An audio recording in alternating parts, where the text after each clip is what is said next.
Well, good morning and welcome to Zen Fits. I hope today's talk fits, or gives you a fit, and I just want to keep it relevant to the news. So we're trying to create a dialogue and understanding that uses today's events, the anxieties and the fears and the rapid pace of change in a wider perspective, with a wider angle. And instead of, we always, as a photographer, there are two lenses. You got the narrow focus, your zoom lens, and you got your wide angle. So we need to use that wide angle in order to keep our bearings. Because if you just focus narrowly on what's happening, everything else gets blurred. You don't really know where you are. It's kind of like on a Google map. You zoom in and you don't know what town you're in. So you have to keep zooming out and, oh, I'm in Virginia. Or oh, I'm in the, and so by zooming out, you reorientate yourself. So we lose our orientation when we narrow focus too much. So, all of my talks and all of my life basically is reminding myself to zoom out and see the wider picture. And the wider the picture, the more understanding comes to you. The more feeling of, oh, I'm okay, I know where I am. The moment you don't know where you are, anxiety, confusion, and fear come in. And we all know this feeling in personal ways when you just go into the other room and not remember why you went there. We were orientated by an idea, a purpose. I got to go to the other room to get this marker. So that orientates me. And I go into the other room and I forget why I was there. That's disorientation. I just lost my orientation, which was the future. Isn't that interesting? Do we orientate ourselves on the future when we don't have a purpose? I should have a purpose. What's a purpose? It's something in the future. The purpose means I'm getting to the future. I'm going to get something in the future. I'm going to make something happen in the future. That's my purpose. My purpose is in the future. You see? And this is so natural. When we don't have a plan or a purpose, we feel at a loss, having no value. The first great purpose the kid in school gets, high school or earlier, well, what do you want to be? What's your purpose? Well, that means you can only be something if you're orientated in the future. I'm going to become something. So future means becoming. If I go in the other room to get this marker, that's becoming. I go in the other room. That orientates me now. I've got a purpose to get the marker. All the time I'm going there with purpose, direction, meaning. I'm somebody. I have a purpose. So purpose and future really mean I'm somebody. I have value. I'm going somewhere. You're not going anywhere. You have no purpose, you see. Or my purpose is bigger than your purpose. So we have to look at this, that how we really orientate our lives on purpose and future, because right now it's there's no meaning right now. What's my meaning right now if there's no future? The greatest thing my mother ever taught me, or I guess taught me, the greatest wisdom she ever laughed about. She was 100, we were driving in the car, and she said, you know why I'm happy? And I said, no. And she said, I have no future. When I was younger, and then there's big pause, smile, and then she said, when I was younger, I had a future and I wasn't so happy. So think about that. Why? This is the whole point of Buddhism and the spiritual path, is to get rid of our attachment to attachment to future. It doesn't mean that you can't do something and have a purpose. It just means that your meaning in life is not orientated on the future. That life has meaning now. Just life itself is meaningful. It needs no purpose. Life doesn't need a reference to the future in order to have meaning. Or the past, you see. So this meaning that's reference to the past or the future, Trump, for instance, built his campaign on restoring America. So that's kind of like referring the meaning of America is in its past, so we need to restore it. And that will make America great again by restoring our dream of America, the old America.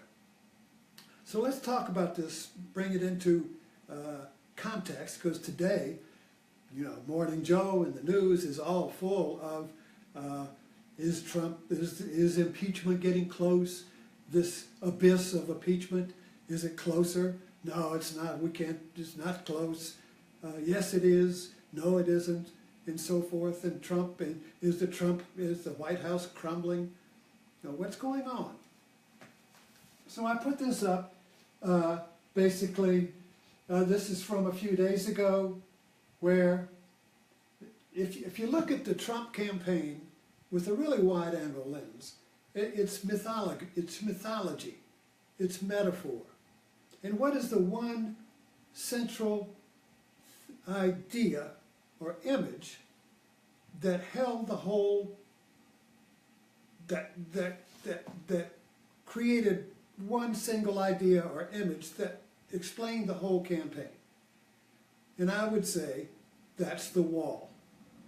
The one thing that he repeated and actually began his campaign on, we're going to build a wall, make America number one, we're going to build a wall. And now there's no wall, nobody's going to pay for it. Mexico certainly isn't, Congress isn't, we're not going to pay for it. So it was a myth. But it had tremendous value as a metaphor, not as a fact. The fact was meaningless. I mean, the wall, oh, well, it's going to be a fence. Or, well, it's not going to be the whole length, it'll just be sections. Or we'll build it real high, but then they can have a ladder and climb over it. Who can keep a squirrel out of a bird cage, out of a bird feeder? It's like, you know, the wall not going to keep the squirrels out of the bird feeder. There's no such thing as a perfect bird feeder. Okay. Because the better when you improve the bird feeder, the squirrels evolve their intelligence to defeat it. You know, we all know how that works. But anyway, the wall was a metaphor that points to something in the American psyche that resonated. In some psyches, maybe not all, a third. That would be the Trump base. But anyway, what is the wall? There are a lot of walls in history. The Wall of Jericho, the Berlin Wall, well, we can go back. Chinese Wall was the greatest one. But all walls are designed to keep something out. So what is it that the wall kept out? Immigrants were just a metaphor too. You know, because it was not based in facts, in other words, it was immigrants is a metaphor for the other, the alien, illegal aliens. Even the use of the word alien is significant. So it's the fear of the other. And what is the other that we're holding back? You see, this fear. If you walk in a forest, you may feel a presence. What is that presence? It's fearful. It's in the dark. It's the other. When you're having an argument, who are you arguing against? It's the other. On Facebook, you're having an opinion war. Who are you having an opinion war against? The other. So this other, then, is a metaphor for this force that wants to collapse me and make me lose my value and my orientation, my place, my meaning, my value, you see. So there is this contraction. The other is pushing in.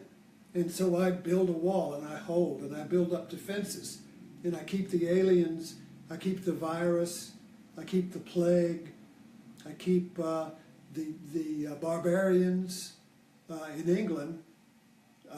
The other was the Irish. So it was beyond the pale was the Irish, or the Welsh, the barbarians that were outside of the wall, the civilized wall. So you're all through history, you have this civilization with the wall and the barbarians surrounding it, you see.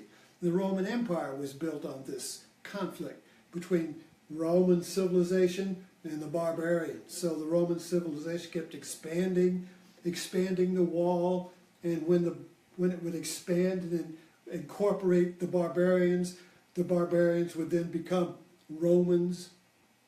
The Catholic Church built on this, so it was constantly expanding the wall and including other cultures and religions and incorporating them into Catholicism. So you have Catholicism is just this expanding force that kept including. So instead of excluding, we'll just include them and turn them into us. America was built on this.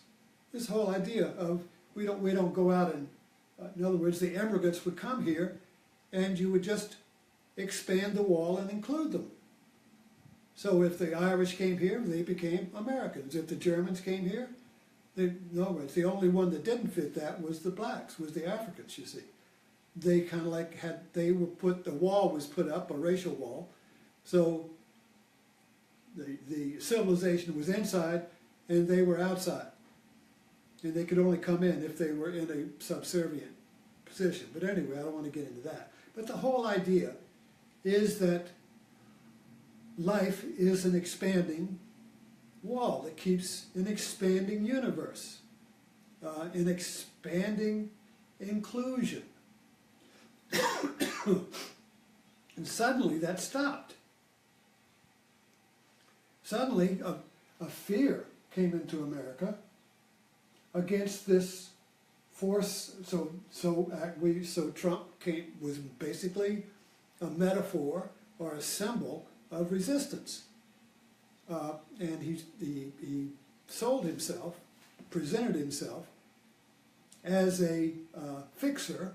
I won't say savior, but a fixer who, through his personal willpower, will stop the force of this threatening other, whoever that is. The other is kind of like fill in the blank. You can put anything you want there. Liberals, do-gooders, whatever you want, whatever you're afraid of, or whatever you don't like, you put there as the other. But the other kind of like symbolizes the whole thing, you see. So on this side you've got the true people, true man, true nature, true America, patriotic America, God-serving American, the real American. And here you have the false Americas, the Obamas, the illegals, the immigrants, the aliens, the subversive, the traitors, lump them all in, big fill in the blank.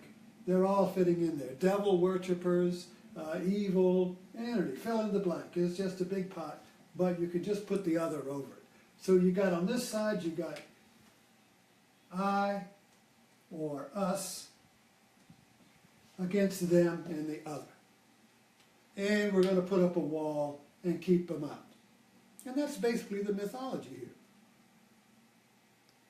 If you want to just narrow it down to some basic numbers, a basic formula, it's me against the other. And then me is my group, you see. And then we elect a leader of our group to build a wall. And through sheer force of willpower, he's going to keep this out and stop change. So there you have it. So now this is all beginning to crumble. And Trump is becoming very angry and furious because his own mythology is not working. I mean, it's just, they keep saying, well, government is not like a campaign. So his story is not working. His mythology is not working. He can't get, the rubber can't hit the road. He can't get all of his big ideas going. He can't make his promises. He can't win. He keeps losing, but he has to say I'm winning even though I'm losing. So it's beginning to, it's stuck. The thing, the whole apparatus, the whole mythology, the whole bulldozer that we thought was going to, here's a bulldozer blade, was going to push this back, like a big bulldozer. This wall was going to push this back, you see, and make us safe again. So there's this fear. You see, that's what fear is. Fear is about this anxiety, this fear, and then once there's this fear, you just fill in the blank, and the politician says, well, I know you're afraid of the immigrants, and I'll get rid of them for you. Elect me. Or whatever, it's fill in the blank. But first there's fear.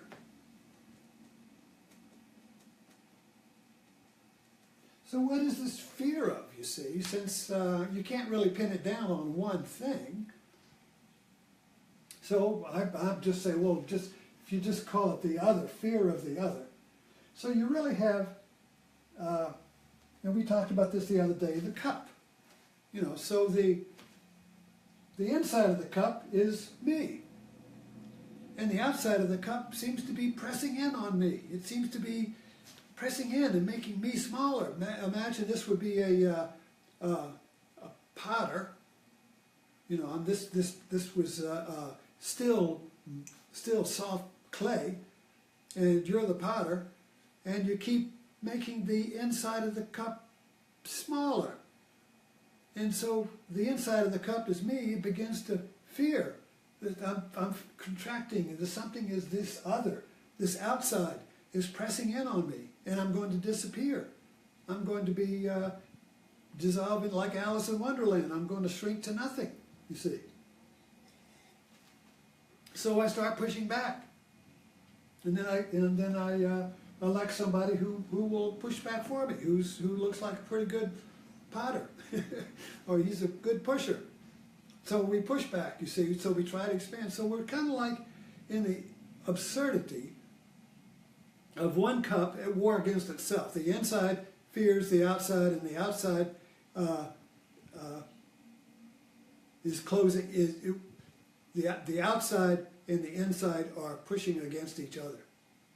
And that's absurd, because each one wants to be a whole cup. So the inside of the cup says, well, I want to be the whole cup. I want to be America. And it all should be like me. So we should just have an inside, no outside, just an inside. We'll build a wall and keep the outside of the cup out there. And the outside of the cup says, well, I want to be all of America too. I'm America. So I'll just be all outside. And so it pushes in to be all outside.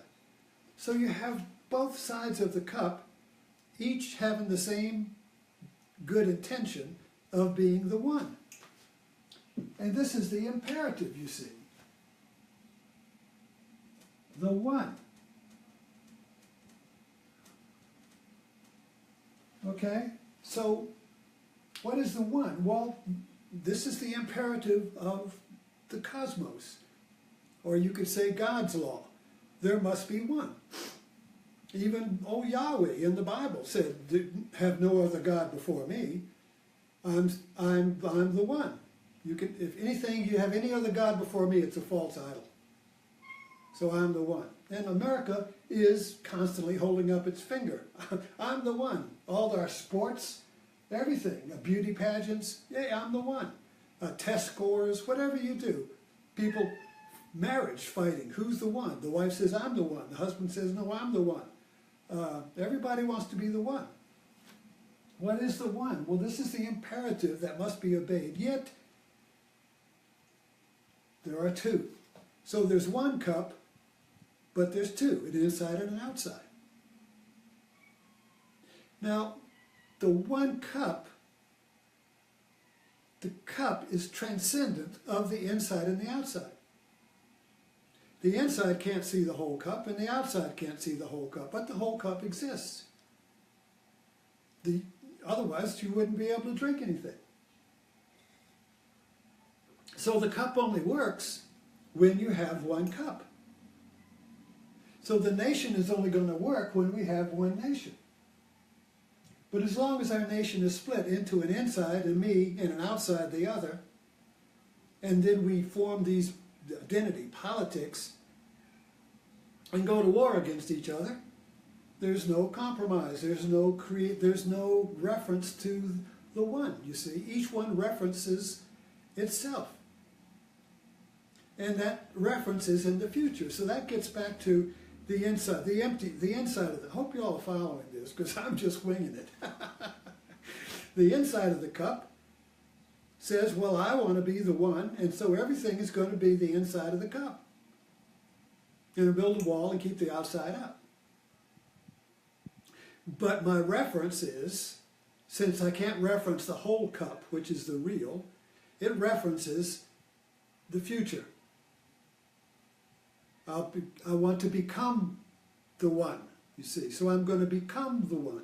And the outside references I'm going to become the one by closing in and removing the inside. So we'll just have the outside, and that will be the one. And I'll become that. So each one is referencing the future. It's going to become the one.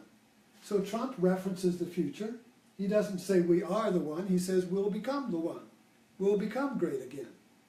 And you go, now it's the American carnage. He got into trouble in that. Now we're all messed up, but we'll become the one.